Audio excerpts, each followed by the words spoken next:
Imagine that you're live on national TV. You've got a panel of people waiting to corner you, cameras rolling, lights blazing, and you decide you're done playing along. That's exactly what Senator John Fetterman just did. On The View, Sunny Hostin tried to trap him into blaming Republicans for the shutdown, but instead Fetterman looked straight into the camera and said, "My party crossed the line," and in that single moment, everything changed. The Democratic establishment froze. The audience gasped, and millions watching realized maybe, just maybe, one of their own had finally had enough, because what detonated next wasn't just about Fetterman. It ripped open a fracture that's been festering inside the Democratic Party for years, hidden behind canned talking points and iron-fisted party discipline, now blasted wide open on live television for every American to see. I'm going to walk you through exactly how this bomb went off, why the fallout is still spreading, and why this could rewire American politics before the next election cycle even starts. Sunny Hostin came locked and loaded. Polls in hand, narrative bullet proof. Republicans are holding the government hostage. Democrats are the cavalry. She thought she had Fetterman in a box. Why give in now? She pressed. Polls are on your side. Keep squeezing the GOP. Fetterman didn't bite. He paused, just long enough for the tension to spike, then stared down the lens and dropped the hammer. My party crossed the line. He didn't blame the system, didn't blame both sides. He said my party. He painted the picture raw. Grandmothers staring at empty grocery shelves because SNAP benefits vanished in a political cage match. Soldiers overseas whose spouses back home are skipping mortgage payments because paychecks became bargaining chips. Air traffic controllers working unpaid, turning the sky into a game of chance. Then the kill line. That was a red line for me that I can't cross as a Democrat. Let that sink in. Sunny's face, priceless. Audience stunned. Twitter, instant wildfire. In one breath, Fetterman handed the opposition a live grenade and lit the fuse on his own party's civil war. You don't do that in modern politics. You don't gift the enemy a viral clip. You don't torch your career for honesty, except Fetterman just did, and it wasn't a soundbite. It was a declaration of independence from the machine. Zoom out. What did cross the line actually mean? This wasn't some abstract debate over tax rates or trade clauses. This was visceral, real people, real pain. Fetterman isn't some beltway suit who's never seen a factory shutter. He was mayor of Braddock, Pennsylvania, a steel town that got hollowed out when the mills died. He's watched government lifelines disappear overnight and families scramble in the wreckage. He's not playing 4D chess with human lives for poll bumps. But here's the twist. This wasn't a lone wolf moment of conscience. This was the dam finally bursting after weeks of pressure no one saw coming. The shutdown, engineered. Democratic brass's grand strategy. Stonewall negotiations let the pain stack. Watch public blame avalanche onto Republicans. For a hot minute, it worked. Polls had 55-65% pointing at the GOP. Schumer was grinning like he'd cracked the code. Then 8 Democrats, Fetterman leading the charge, voted with Republicans to reopen the government.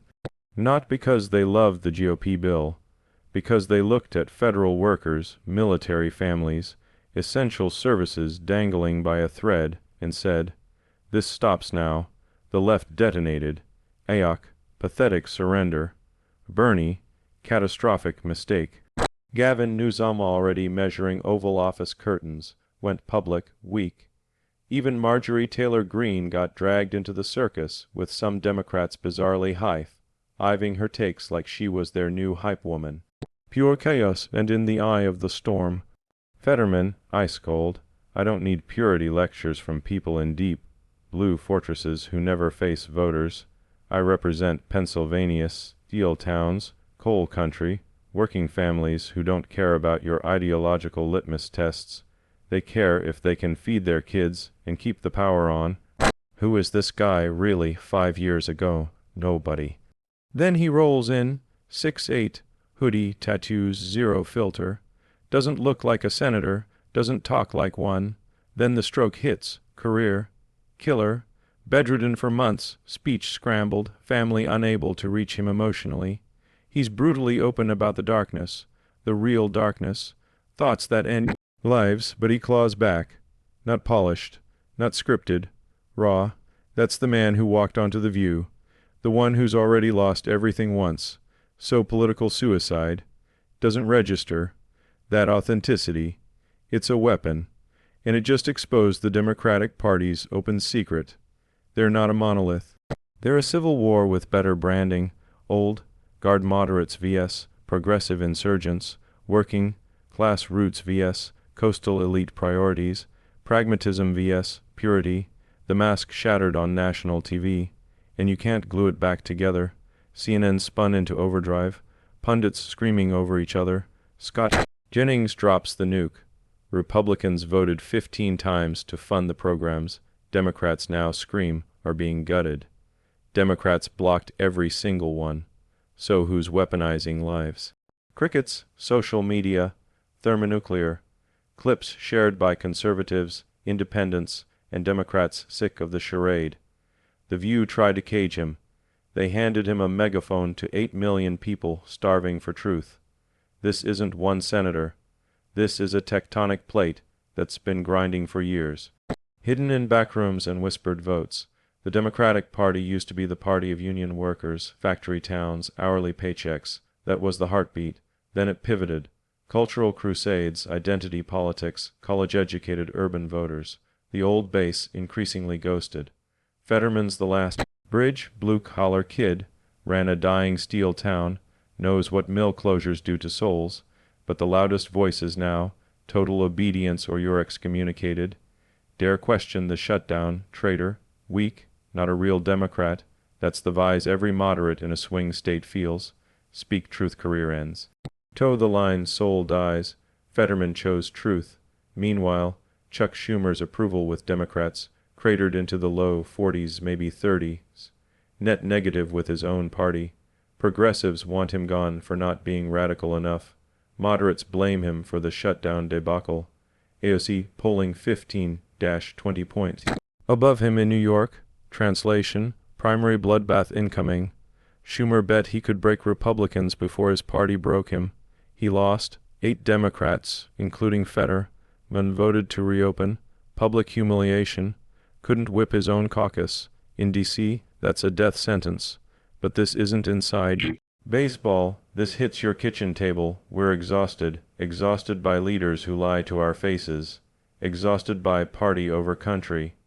Exhausted by politicians who'd rather torch the village than compromise. Fetterman's been to the abyss. Stroke, depression, public crucifixion. He's got 0 left. Lose, that's freedom. Most Pauls, terrified of losing power. He's terrified of losing his soul. America feels it. Lindsey Graham. Lindsey freaking Graham on national TV. Fetterman might be the only Democrat who survives this climate. People trust him. He's got a hell of a story. Republicans praising him. Laura Trump says he's got more in common with Trump's working class populism than today's Democrats. She's not wrong. Pro-Israel, skeptical of endless progressive demands. Kitchen, table focus, not culture. War, trench warfare. He's a relic of... When Democrats won Pennsylvania by listening, not lecturing, will he switch parties? Not yet. He still believes the Democratic Party should be the party of working people. Whether it can be again, that's the war he just declared. But his stand already moved the needle. Moderates now have air cover. Leadership forced to admit hardline tactics flopped. Voters, especially older ones, remember when politics wasn't tribal blood sport. The fallout's still rippling. Schumer's grip slipping. Progressives seething. Moderates drained. Republicans smirking. But here's the part nobody's saying out loud. This isn't just a Democratic fracture. Republicans have the exact same fault lines. Pragmatists vs. purists, governing vs. grandstanding. Fetterman's moment sliced through the noise. We're Americans first. The system works when leaders remember that. He didn't script a revolution. He just couldn't stomach the dishonesty anymore. That's not partisan, that's human. Now the real question, does his courage infect others? Will more leaders choose country over caucus? Will voters reward truth or crucify it? I think we're starving for it. Done with spin. Craving leaders who have been through fire. It came out real. Fetterman gave us a glimpse. No filter, no focus groups, no fear. So hit me. Did he prove honesty still exists in DC? Or did he just nuke his last bridge? Is this the spark of a realignment? Character over party labels? Or just another viral blip forgotten by next week? Drop your take below. I read every comment. The sharpest insights don't come from pundits. They come from people who have lived enough cycles to spot the patterns. If you think moments like this need oxygen, smash like, share this with someone who needs the wake-up call. Subscribe so you don't miss the next. Break down the media berries or twists. The more eyes on this, the harder it is to pretend the system's fine. Fetterman reminded us what leadership looks like when it's not for sale. Whether that becomes a movement, that's on us. Thanks for watching. See you in the next one.